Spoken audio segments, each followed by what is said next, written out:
เด้นี่กระติกน้อยนี่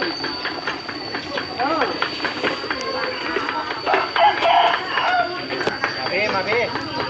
กินไม่ได้นี่ด้วยไป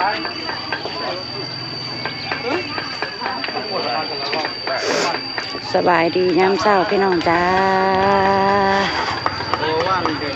สบายดีบนสุขทุกคนเด้อจ้าพี่น้องทางไก่ยินสบายดีสบายดีแม่น้องโซยินดีต้อนรับเขาสู่ช่องแม่น้องบอยอีกป่าเพชรเขาขุดเด้อจ้านับช้อยบอกเฮ้ยแม่น้องโซเข็ดหยังเด้ดาดซีนเนื้อสิซอยจุ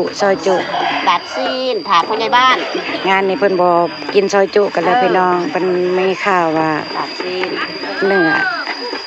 เพราะว่ามีการติดเชื้อติดยังอันนี้พี่น้องแต่ว่าเฮ็ดของประเภทนี้ก็ได้เฮ็ดเนาะ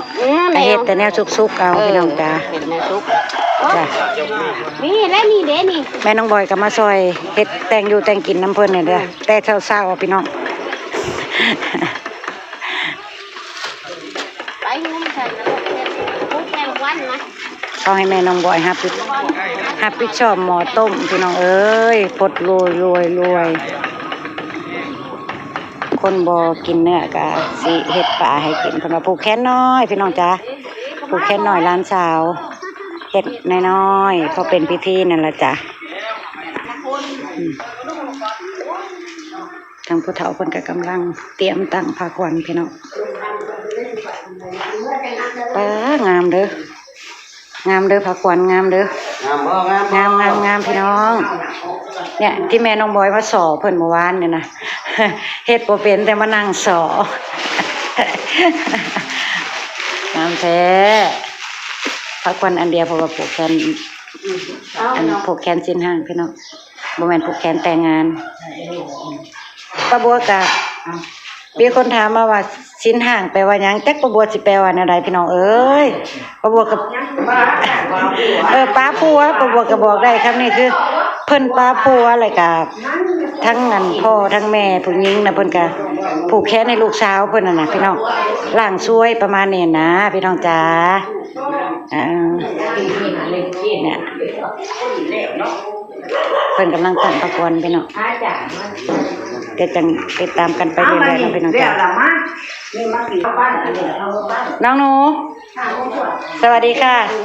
นี่แหละผูกแขนคนนี้แหละจ้ะพี่น้องร้านสาวป้าบัวจ้ะฮะหันหน้ามาเบิ่งดูเป็นตาสิได้ไม้ไว้อยู่บ่ป้าพวนโอ้ยพี่น้องพี่น้องผูกแขนแล้วป้าบัวจะไปหาเฮ็ดปวกบ่จักเด้อนี่พี่น้องเพิ่นมาแต่ทางอันแถบท่าเพิ่นว่าเฮ็ดปวกออกย่านอยู่เด้อย่านได้ไปอยู่เด้อบัดนี้เด้อสบายดีพี่น้องมือคนสวยมือกล้องใหม่ลากก่อนพี่น้องอุ้ยเอาแต่ว่าน้ำพริกน้ำน้องใส่พริกน้ำลงโอเคป้าบัวนะหน้าที่เป็นแม่ครัวพี่น้องจ๋าแซ่บๆเด้อ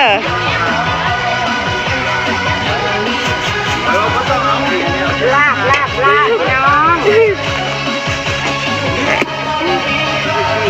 โอ้ยหอมเหมือนนี่แบบแซ่บๆเด้อคนงามเฮ็ดนะจิ้มซอยกันและนอกจากไงแซ่บเราพี่น้อง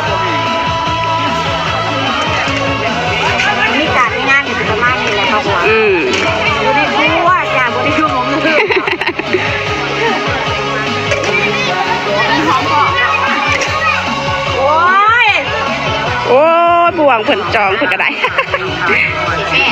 ความแข็งแรงของปลาบัวหรือว่าอันนี้มันบดีเหรอ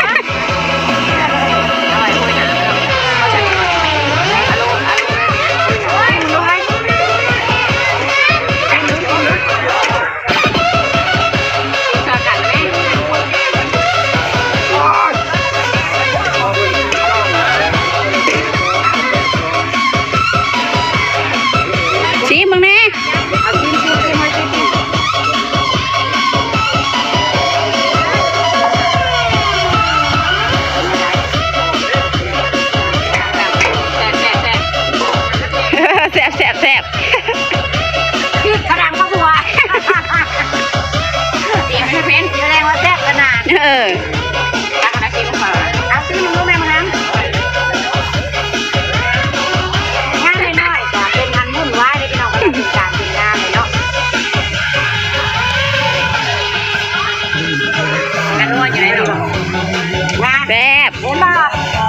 ที่เดียวบ้าน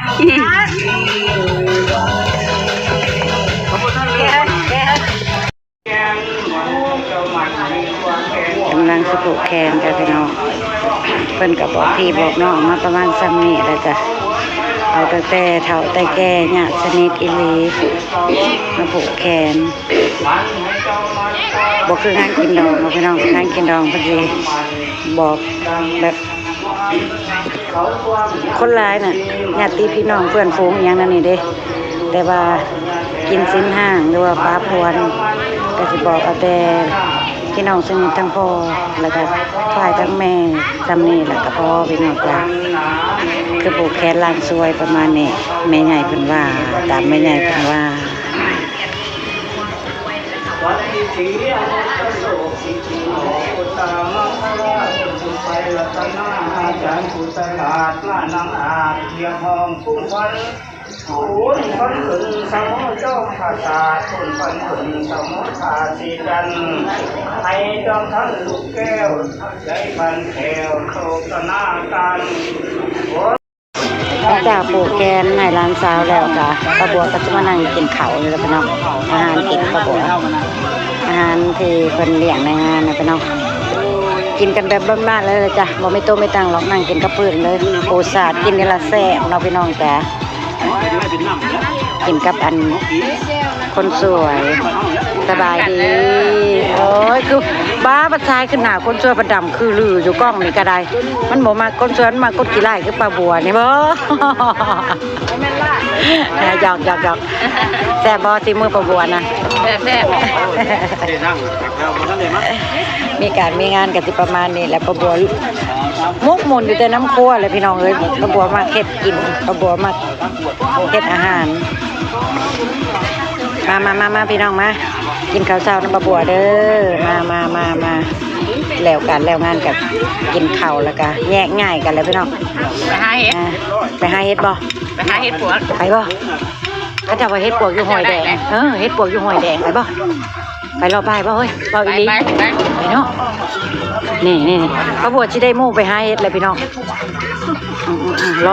รอติดตามป้าบัวเด้อพี่น้องจ้าคลิปต่อไปว่าป้าบัวสิไปหาเฮ็ดหรือสิแนวใดมีคนได้เก็บเฮ็ดสิไปหาข้าวกินข้าวก่อนข้าวกินข้าวจังสิลุย